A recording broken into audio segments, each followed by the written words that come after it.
아이가 학교를 끝나고 왔잖아요. 오늘 학교에서 테스트하는 게 있었으면 보자마자 오늘 시험 잘 봤어? 대뜸이래요. 하루 종일 그리워했는데 한두 시간은 이제 잔소리야 혼냄을 당하면서 또 그 시간을 엄마하고의 이 마음을 소통을 못하니 이 아이의 정서가 어떻게 되겠어. 그래서 하교하는 아이에게 가장 첫 번째 하실 거는요. 안녕하세요. 아동 청소년 심리치료사로 일하고 있는 이임숙입니다. 다시 만나 뵙게 돼서 정말 반갑습니다. 주 양육자가 주로 하는 말들이 아이의 정서, 뭔가를 배우고 공부할 마음, 이 아이의 두뇌까지 영향을 미친다는 걸 알게 되면 기왕에 하는 말, 도움되는 말, 서로가 행복하게 함께 살아갈 수 있는 말을 할 수 있을 텐데요. 예를 들어서 아침에 아이를 깨워요. 깨우는 거 쉽지 않잖아요. 그러니까 엄마도 짜증이 나요. 그래도 아이 입장에서 한번 들어볼게요. 늦었어, 빨리 일어나는 거의 비슷하게 하는데 넌 왜 이렇게 맨날 이렇게 엄마를 힘들게 하니? 날마다 일어나는 걸 왜 이렇게 너만 못 일어나니? 라고 한다면 아침에 그렇지 않아도 몸이 깨어나지 않아서 힘든 아이가 어떤 마음이 들겠어요? 일단 정서적으로 짜증나요. 네, 학교 더 가기 싫어요. 그리고 이렇게 짜증나고 스트레스 받는 우리 아이 뇌 당연히 안 좋은 영향을 받겠죠. 그러니까 이때 조금 다르게 말을 해보는 거예요. 시간이 다 됐어. 일어날 시간이야. 좀 더 자고 싶지. 근데 5분 더 잘 수 있어. 느낌 어떠세요? 일어날 시간이라서 깨우긴 했지만 5분 더 잘 수 있어. 그 5분이 너무 귀하고 아까운 시간으로 느껴지지 않으세요? 그리고 그 짧은 시간이긴 하지만 이렇게 내 마음을 알아주는 엄마, 친절하고 다정하게 기분 좋게 깨우려고 애쓰는 마음들, 이런 게 전달이 되니까 아침에 일어나는 일이 스트레스 안 받지. 오히려 또 감사함을 느껴요. 그리고 어떤 분은 이렇게 말씀하세요. 5분이 시간이 어디 있어요? 근데요, 실제로 깨웠어요? 안 일어났어요? 다시 가서 또 깨워요? 왔다 갔다 하는 시간이 10분, 20분, 길면 30분도 걸립니다. 조금만 말을 다르게 하면은요, 아이의 기분 상태, 아이가 생각하는 것, 그리고 아이의 뇌 발달 모두가 너무 긍정적이고 좋은 영향을 줄 수 있다. 이걸 좀 기억을 해주시면 좋겠습니다. 사실은 우리가 아이를 너무 사랑해서 하는 말이 대부분 부정적인 말인 거 아세요? 아이가 학교에 다녀옵니다. 그러면 뭐 간식을 먹거나 놀거나 숙제를 합니다. 아이의 하루 일상 너무너무 비슷하잖아요. 그 일상 하나하나를 챙기면서 빨리 해부터 시작해서 넌 왜 이렇게 못하니? 왜 안 하니? 넌 도대체 하는 게 왜 그러니? 너가 맨날 그 모양이니까. 와, 어떤 느낌이 드세요? 내가 어떤 말을 하잖아요, 아이에게. 더 중요한 건 내 말이 아이에게 어떤 영향을 미치는가. 사실은 이게 더 중요합니다. 왜냐면은요, 나쁜 말처럼 들리는 말이라고 해서 다 나쁘지는 않아요. 예를 들면은 욕쟁이 할머니의 식당 유명하잖아요. 근데 이상하죠? 왜 돈 주고 시간 내 가면서 욕 먹으러 갈까요? 그 욕이 주는 어떤 친밀함, 내 마음에 미치는 영향은 욕의 내용과 전혀 다른 게 좋게 작동하기 때문에 우리가 그런 노력을 하는 거잖아요. 그래서 특히 주 양육자인 엄마가 하는 말은요, 내가 어떤 말을 했다 이거보다도요, 내 말이 아이에게 어떤 영향을 주었는가, 여기까지 볼 수 있어야 됩니다. 그래서 실제로 안 좋은 말들은 아이들이 안 좋게 많이 느껴요. 너가 하는 게 그렇지 뭐, 너는 왜 이렇게 맨날 이러니, 나중에 뭐 해 먹고 살래, 이런 말들 하소연처럼 하시잖아요. 그런 말을 들은 아이들에게 어떤 영향을 끼치는지 물어봤더니 완전히 바보가 된 기분이에요. 아무것도 하기가 싫어져요. 이런 마음이 남는다는 거예요. 그래서 이게 어떻게까지 작동을 하냐면요, 청소년기가 되면 아이가 나 스스로를 나는 이런 사람이야 라는 자아 정체감을 만들어 나가야 되거든요. 근데 이미 아이가 유아기 초등시기부터 나에 대해서 묘사하는 말들이 너무 부정적이에요. 나는 원래 제대로 못해요. 잘하는 것도 한 개도 없고요. 잘 할 수 있을 것 같지도 않아요. 이렇게 말을 한다는 거죠. 얼마나 불행한 일입니까? 내가 하는 잔소리 속에 들어있는 그 부정적인 의미들이 우리 아이에게 이렇게 치명적인 심리적 상처감, 부정적인 자아감을 남긴다라는 사실을 꼭 기억해 주시면 좋겠습니다.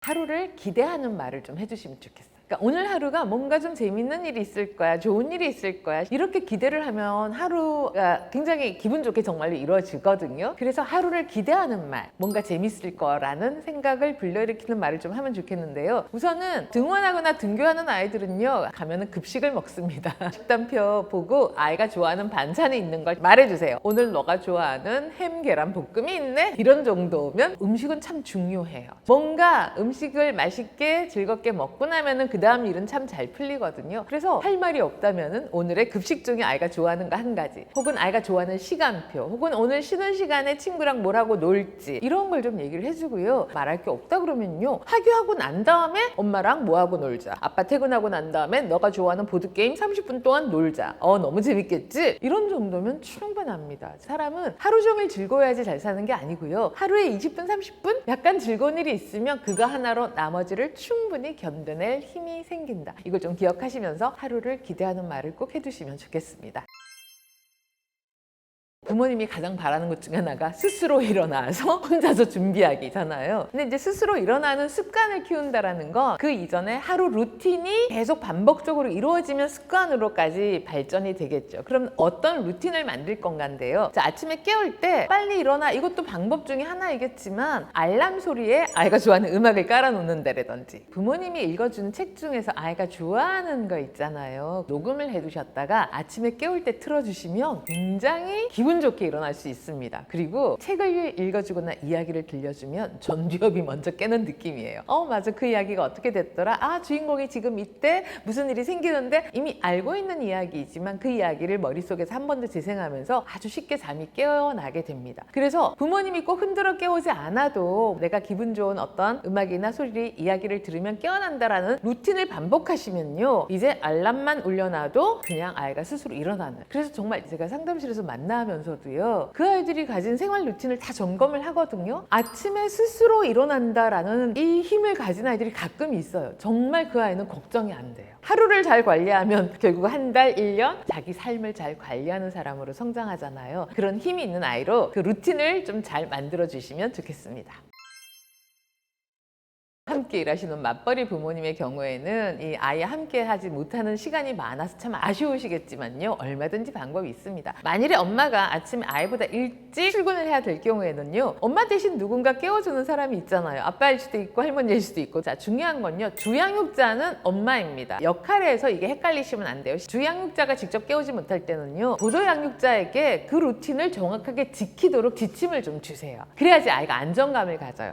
엄마가 없어도 나의 일상은 이렇게 안정되게 운영이 되는구나, 이 믿음은 사실은 아이가 노력하는 게 아니라 환경을 만들어준다라는 걸 좀 강조드리고 싶고요. 또 한 가지 방법은요, 전날 잠자기 전에 미리 내일 아침 상황을 이야기처럼 들려주세요. 내일 아침에 눈 뜨면 엄마가 출근하고 없을 거야. 그러면 아빠가 깨울 거야, 혹은 할머니가 깨울 거야. 그럼 이렇게 너가 준비해서 할 수 있겠지? 너가 이렇게 잘하는 점이 많아서 엄마 너무 고맙고 너무너무 행복해, 사랑해. 네, 이런 말을 미리만 나눠주셔도요, 그 다음날 아침에 아이 하루 일과는 훨씬 더 원활하게 잘 이루어질 수 있습니다.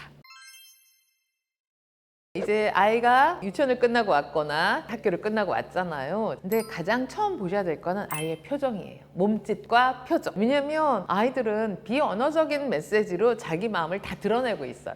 무슨 일이 있었는지는 아직 모르지만 왠지 시무룩하면 오늘 뭔가 좀 마음이 속상한 일이 있었나 보다, 뭔가 좀 힘들었나 보다, 이거 쉽게 아시잖아요. 그런데 의외로 많은 분들이 아예 그 신호를 놓치세요. 그리고서는 오늘 학교에서 테스트하는 게 있었으면 보자마자 오늘 시험 잘 봤어? 대뜸 이래요. 아이의 표정은 뭔가 시무룩하고 안 좋은 신호를 보내면은 잠깐만, 오늘 뭔가 속상한 일이 있었나 보네, 뭔가 마음이 힘들었구나, 이걸 먼저 하셔야 됩니다. 그래서 하교하는 아이에게 가장 첫 번째 하실 거는요, 아이의 몸짓과 표정을 잘 살펴보세요. 그래서 뭔가 기분 좋을 때는 오늘 즐거웠어, 이렇게 일상적인 말을 해도 되지만, 아이가 마음이 힘들었음을 신호로 보내면 에고 오늘 뭔가 좀 속상했나 보다, 오늘 마음이 좀 힘들었어 하고 엄마가 안아주면서 다독다독. 굉장히 중요한데요, 여기서 실수하지 말아야 될 거는 왜 그래, 무슨 일이야, 빨리 말해, 캐묻지 말아주세요. 왜냐하면 사람 마음은요, 내 마음이 뭔가 힘든 일이 있으면요, 나를 소중히 여기는 나의 배우자나 나의 친구들이 왜 그래, 무슨 일이야 라고 말해도 말이 빨리 안 나와요. 마음이 진정돼야만 차분히 가라앉혀서 내가 오늘 이런 일이 있었는데 라고 말할 수 있게 되거든요. 결국 사람이 자기 마음을, 감정을 조절하는 건 자기 몫이라는 게 있는데, 그걸 우리가 도와줘야지 막 해묻고 건드려가지고 이걸 더 2차 문제라고 해요. 이제 이 사람이 더 짜증이 나요. 그래서요, 아이의 표정과 몸짓을 보고 뭔가 속상했구나, 아이가 밝으면요, 와 오늘 뭔가 즐거운 일이 있었나 보네, 이야기 좀 들려줄 수 있어? 이런 정도에 대하면 충분할 거라고 생각합니다. 사실은 사실은 숙제시키기가 초등학생 이상의 부모님께는 굉장히 큰 어려움이자 과제이고 고민이세요. 자, 그런데 이제 아이 입장에서 한번 생각해 볼게요. 아이도 숙제를 해야 되는 건 압니다. 왜냐하면 유치원 시절부터 그걸 꼭 하는 게 중요하다는 건 잘 배웠어요. 그런데 숙제를 펴놓으면 하기가 싫고 어려워요. 자, 그래서 해야 된다는 건 알지만 아이가 어려워한다, 힘들어한다, 여기에 이제 초점을 두시면 좀 더 대화가 쉬워져요. 우선은 숙제할 시간이 되면은 숙제할 시간이야 숙제해야지 이렇게 부모님이 지시를 내리잖아요. 근데 이런 건 사실은 일상에서 학교 갔다 오면은 간식 먹고 3시나 4시가 되면 너가 숙제하는 시간이야, 이렇게 해서 약간 생활의 루틴을 좀 잡아놓는 게 훨씬 더 수월합니다. 우리 왜 식사 시간은 잡아놓잖아요. 그때가 되면 밥을 먹어야 된다는 거 당연하게 알잖아요. 사실은 숙제도 자동화가 되면 되거든요. 자, 그러면 4시면 숙제하는 시간이다를 기억을 하게 하고요. 그 다음에 시작하잖아요. 오늘 숙제는 좀 어려운 게 없어? 어떤 도움이 필요해? 어떻게 하면 숙제를 좀 더 쉽게 할 수 있을까? 어려운 게 없어? 어떤 도움이 필요해? 어떻게 하면 쉽게 할 수 있을까? 지금 3가지 제가 말씀을 드렸는데요. 셋 중에 어떤 질문을 먼저 던지면 좋을까요? 우리가 던지는 질문은 생각의 방향을 결정하기도 해요. 어려운 거 없어 하면 어려운 생각을 먼저 하게 되는 거예요. 어떻게 하면 수월하게 할 수 있을까를 물으면 신기하게도 어떻게 하면 오늘 숙제를 쉽게 해내지? 라는 생각부터 하게 돼요. 그냥 숙제해야지, 숙제하자, 너 숙제하다가 싫다고 찡찡거리면 안 돼, 한 번에 앉아서 끝까지 집중 잘해야 돼, 이런 말은요 막 부담만 느끼고 더 하기 싫은 마음이 들지만 어떻게 하면 숙제를 좀 쉽게 할 수 있을까? 엄마가 너 숙제하는데 어떤 도움을 줄까? 이렇게 하다가 애가 좀 하기 힘들어하는 지점이 나오죠. 그때 지금 어떤 점이 어려워? 어떻게 도와줄까? 이런 걸 한두 번만 더 물어봐주면 정말로 거뜬히 숙제를 잘 해내는 아이가 되는 거죠. 사실은 그래서 부모님이 어떤 말을 어떻게 하는가에 따라 아이의 행동은 정말 많이 달라질 수 있다는 걸 다시 강조드리고 싶습니다. 유아기에는 아이가 잘 노는 걸 보면 부모님들도 기뻐하고 그러시던데 초등학생 아이가 놀면은 노는 꼴이라는 표현을 쓰세요. 아니에요. 아이가 노는 모습은요 언제든 참 아름다운 모습이다라는 생각을 좀 하게 됩니다. 왜냐하면 잘 놀아야 그 다음에 자기 공부에 집중도 잘하고 효율성도 훨씬 더 좋아지거든요. 그리고 놀면서 어려운 과제를 해결하는 힘, 문제 해결 능력, 사회적 규칙을 지키는 힘, 서로 상호작용하는 사회성, 이런 걸 정말 잘 키울 수 있습니다. 그런데 이제 제가 좀 먼저 짚어드리고 싶은 건 휴식과 놀이를 구분하셔야 돼요. 그래서 아이가 학교를 갔다 오면 쉬어야 되잖아요. 하루에 뭐 6시간과 규칙을 지켜가면서 뭔가를 하고 오면 얼마나 힘들어요. 그럼 쉬어야 되거든요. 그래서 한 30분 쉬었어요. 그런데 이제 엄마는 이제 숙제하지, 너 많이 놀았잖아, 이렇게 말하고요. 아이는 나 한 개도 안 놀았어요, 한 개도 못 놀았어요, 이렇게 말해서 그걸로 싸워요. 자, 그럼 누구 말이 맞는 말이고 누구 말이 틀린 말일까요? 솔직히 저는 아이 말이 맞다고 생각됩니다. 아직 안 놀았어요. 쉬기만 한 거예요. 휴식이라는 건 방전된 에너지를 충전하는 거예요. 우리가 충전 중인 스마트폰 꽂아놓고 누군가 나한테 너 지금 충전하는 동안 스마트폰 손에 쥐고만 있었는데 너 많이 썼잖아, 이러면 얼마나 억울하세요. 에너지가 충전이 되면 이제 그걸로 다시 뭔가 아이가 좋아하는 놀이를 좀 해주시고요. 그래서 최소한 초등학생이면요 하루 1시간 휴식 따로 놀이 따로, 휴식도 1시간 최소는 쉬어야 되고요 1시간 정도는 전 최소한 놀아야 된다고 생각이 듭니다. 그 놀이가 아이가 좋아하는 신체 활동, 아이가 좋아하지 않아도 신체 활동은 꼭 필요합니다. 앉아서 노는 보드게임이나 미로찾기나 블럭 만들기나 로봇 만들기, 그림 그리기, 이런 놀이도 꼭 진행할 수 있도록 도와주시고요. 기왕이면 우리 아이가 좋아하는 주제로 좋아하는 활동의 놀이를 부모님이 해주시는. 그래서 이제 놀이 중요성 아시는 분들 정말 많으세요. 근데 이제 2차적인 문제가 막 놀이교구들 엄청 많잖아요. 좋은 놀이교구를 막 구입해서 아이한테 들이대는 거. 아이는 관심도 없는데 그런 방식으로 하지 마시고요. 아이가 좋아하는 주제나 활동 속에서 좀 더 정보를 찾아보시면 좋아해야만 이게 몰입도나 활용도나 거기에서 이제 아이가 도움받고 성장 발전하는 것들이 시너지 효과가 생기거든요. 그래서 아이가 좋아하는 주제나 활동에서 정보를 찾으셔서 점점 더 깊이 있는 진짜 재미있는 놀이를 누릴 수 있도록 도와주시면 좋겠습니다.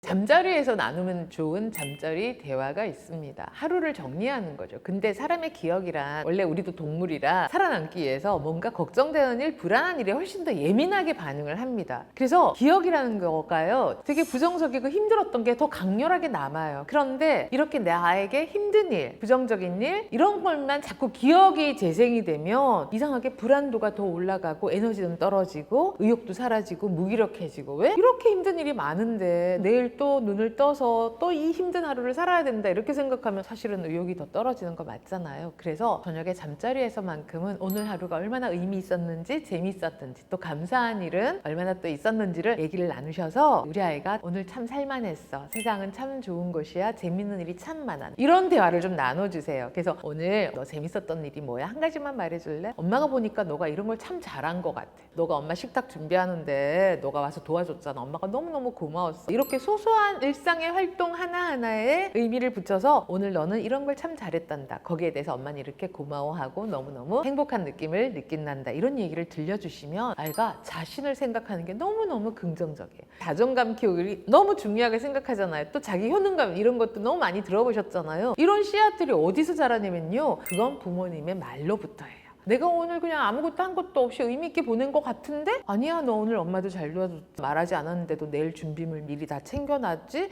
숙제도 중간에 조금 힘들어는 했지만 너가 끝까지 거뜬하게 다 잘해놨잖아. 너는 충분히 의미 있고 아주 좋은 하루를 보냈어. 엄마는 너의 엄마라는 게 너무 기쁘고 자랑스러워. 이 정도의 말로도 우리 아이가 오늘 하루를 정말 행복하게 마무리하고 내일은 더 바람직하고 긍정적인 모습으로 살아갈 힘을 얻게 된다. 이렇게 좀 기억하시면 좋겠습니다.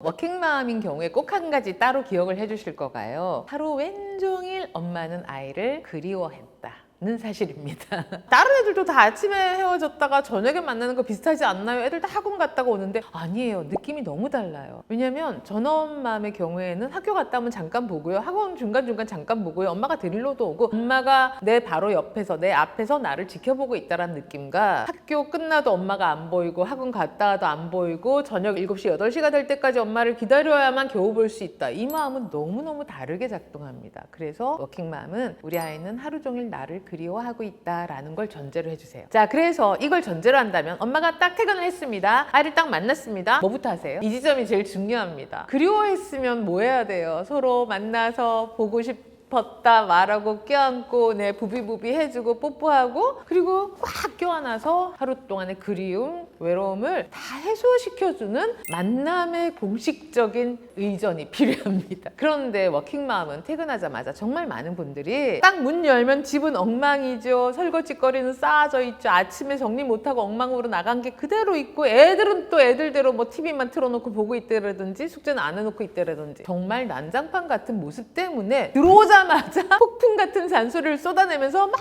부지런하게 움직여갖고 집안을 마구마구 정리하는데 그게 벌써 한두 시간 넘어 걸리잖아요. 하루 종일 그리워했는데 한두 시간은 이제 잔소리야 혼냄을 당하면서 또 그 시간을 엄마하고의 이 마음을 소통을 못하니 이 아이의 정서가 어떻게 되겠어. 그래서 한 10분만 투자해주세요. 만나자마자 충분히 껴안고 사랑함을 전하고요. 너무너무 보고 싶다고 전해주세요. 10분이면 그리움은 충분히 해소가 됩니다. 그 다음에는 다른 부모님들하고 똑같이 하시면 돼요. 집안이 너무 엉망이다. 엄마가 30분 동안 1시간 동안 이거 정리하고 우리 1시간 뒤에 또 만나서 오늘 이야기들 좀 나누자. 이렇게만 해주셔도요. 뭔가 굉장히 계획적이면서도 엄마가 내 마음을 다 알아주고 있고 나를 계속 신경 쓰고 있다는 말 때문에 퇴근해서 10분간 마음을 나누고 그 다음에 한두 시간 집안일 하고 다시 아이를 만나도요. 아이는 그렇게 마음이 힘들지 않거든요. 이런 정도의 루틴은 꼭 지켜주시면 좋겠습니다. 이제 주말이나 방학을 시간을 어떻게 보내는가에 따라서 아이들의 그 인지발달 면이 정서적인 면도 많이 방향을 다르게 하는 것 같습니다. 보통 주말이면은 우리 아이 토요일, 일요일 뭐 할까를 부모님이 많이 정하시고 방학이면은 이제 방학 특강 학원 정보들 알아보시느라고 그렇게 부모님 주도, 엄마 주도의 프로그램을 계획하거나 공부 계획을 하는 게 과연 아이 몫이 될까요? 사실은 이제 아이들의 성장 과정을 쭉 보면요. 그나마 아무리 길게 잡아도 초등학교 한 5학년, 6학년 정도까지는 부모님 주도한 대로 아이들이 끌려오는 것 같아요. 뭔가 좀 잘하는 것 같기도 하지만 주변에 초등학교 때 그렇게 잘하다 중학생이 되면서 공부에서 손을 놨다 뭔가 어긋나가더라. 근데 막연하게 쟤 되게 열심히 하던 애가 요즘 좀 아니래, 요즘 좀 논대던데 이렇게 막연하게 들리는 정도인데요. 그 사이에 아이의 변화가는 과정들을 보면 제가 너무 마음이 아프거든요. 가장 큰 이유는 엄마가 주도했던 경우들이 이렇게 좀 불행하거나 안 좋은 결과들을 보이는 경우가 정말 많습니다. 그래서 특히 주말이나 방학 때는요. 아이가 뭔가 하고 싶은 거, 관심 있는 것을 중심으로 아이가 자신만의 탐구 프로젝트 같은 걸 좀 만들도록 해주세요. 예를 들면 이런 거예요. 우리 교실에서 요즘 쉬는 시간마다 지우개 싸움 리그전이 벌어졌습니다. 자, 근데 교실에 가면 이거는 실전이잖아요. 그럼 연습은 어디서 해야 돼요? 집에서 해야 되잖아요. 그럼 이 아이는 주말에 나 지우개 싸움 연습을 하고 싶어가 자신의 탐구 프로젝트가 될 수 있습니다. 꽃을 좋아하는 아이들은요, 주말에 나가서 꽃 사진 찍고 꽃 이름 검색하고 그거 내가 찍었던 거 출력해갖고 포트폴리오 만들고, 이런 게 아이만의 탐구 프로젝트입니다. 이런 게 진짜 공부할 줄 아는 힘을 키워요. 방학 때면은 특히 왜 보고서 우리 과제 때문에 막 하시잖아요. 안타깝게도 그 보고서용, 제출용 보고서조차도 어디 학원 가면은 프로그램을 해서 아이 보고서 멋지게 만들어주잖아요. 그런데 익숙해진 어떤 아이가 분명히 많은 상도 받았고 성적도 정말 훌륭한 아이인데 의외로 자존감이 낮고 점점점 의욕을 잃어가는 모습을 보였어요. 그래서 상담에서 이런 걸 물어봤습니다. 너가 지금까지 성취해낸 것들 보면 선생님이 정말 눈이 부시다. 어떻게 넌 이런 것들을 그렇게 해냈음에도 불구하고 지금 너가 생각하는 너에 대한 생각들은 이상하게 이해되지 않을 정도로 부정적이고 자신감이 너무 없다. 어떤 이유가 있는 거야? 이런 경험들이 너에게 어떤 의미였던 거야? 이렇게 물어봤어요. 그랬더니 애가 하는 말이 그거 제가 한 거 아니에요. 애들은 정말 감각적으로 느껴요. 부모님이 설명해서 따라 했잖아요. 그것도 내가 한 게 아니라고 합니다. 심지어 제가 아이가 했던 말을 고스란히 제가 토시 하나 안 바꾸고 받아 써요. 그리고 보여줘요. 이거는 너가 한 말을 내가 그대로 쓴 거야. 이제 너의 글씨로 다시 옮겨보자. 그러면 제가 중간에 그냥 기계적인 역할만 한 거예요. 받아 써주기. 그리고 다시 자기가 그걸 보고 썼잖아요. 그리고 그 쓴 걸 보고 자, 이게 너의 글이야. 어때 하면 제 거 아닌 것 같은데요. 이런 느낌을 말해요. 자기가 한 말을 자기가 썼는데도. 그래서 제가 선생님의 글을 보고 썼다는 게 너한테 그런 느낌을 주니? 그럼 다 방법 바꾼다. 네가 하는 말을 내가 지금부터 녹음을 할 거야. 그럼 너가 너의 녹음을 듣고 받았으면 그건 어떨 것 같니? 그 좀 괜찮을 것 같대요. 그래서 실제로 그렇게 했습니다. 했더니 이건 어때? 너 거 같니? 그러니까 그런 것 같은데 그래도 좀 뭔가 90%이고 10% 부족하대요. 그 10%는 뭐니? 자기가 생각하는 걸 바로 써야지 진짜 자기 거 아니에요? 이렇게 말하는 거예요. 그거는 너가 이런 과정을 통해서 연습하면은 나중에 중간 과정 없이 너가 생각을 바로 글로 쓸 힘이 생길 거야. 그거를 하는 중간 징검다리를 지금 연습하는 것뿐이야. 위대한 소설가나 위대한 작가들이 처음부터 다 써내려간 거 아니거든. 자, 제가 이 사례를 들려드린 건요, 아이들이 이렇게 엄격하게 내가 한 것과 아닌 것에 엄격한 기준을 본능적으로 갖고 있어요. 그런 아이를 다 어른들, 선생님들, 부모님이 주도해서 와, 너 너무 잘했다 하고 상 받고 칭찬했다? 아니에요. 진짜 자존감에 작동되지 않습니다. 그래서 최소한 방학 때는 좀 시간 여유 있잖아요. 우리 아이가 정말로 자신이 좋아하는 관심사에 대해서 뭔가 자료도 찾고 가서 체험도 해보고 그 자료들을 다시 느끼고 생각한 점을 사진도 찍고 출력해서 자기가 그걸 쓰고 그걸 한번 포트폴리오를 만들어 보세요. 이게 진짜 우리 아이의 공부력을 키우는 일이다. 그리고 이건 꼭 방학 때 한번 해보시면 좋겠습니다. 자아 개념, 자아 발달은요, 난 어떤 사람이다 이잖아요. 근데 아이들이 이거를 스스로 자기 말로 만들지 못해요. 그래서 부모님이 들려주시는 말이 넌 깊이 생각할 줄 아는 사람이구나. 한번 결심한 건 결국은 끝까지 해내는 사람이구나 라고 우리 아이가 했던 행동들을 긍정적으로 해석해서 아주 명료한 말로 들려주세요. 그래야만 아이는 난 마음 먹으면 끝까지 하는 사람이야 라는 아주 바람직하고 훌륭한 자아 발달을 할 수 있을 겁니다.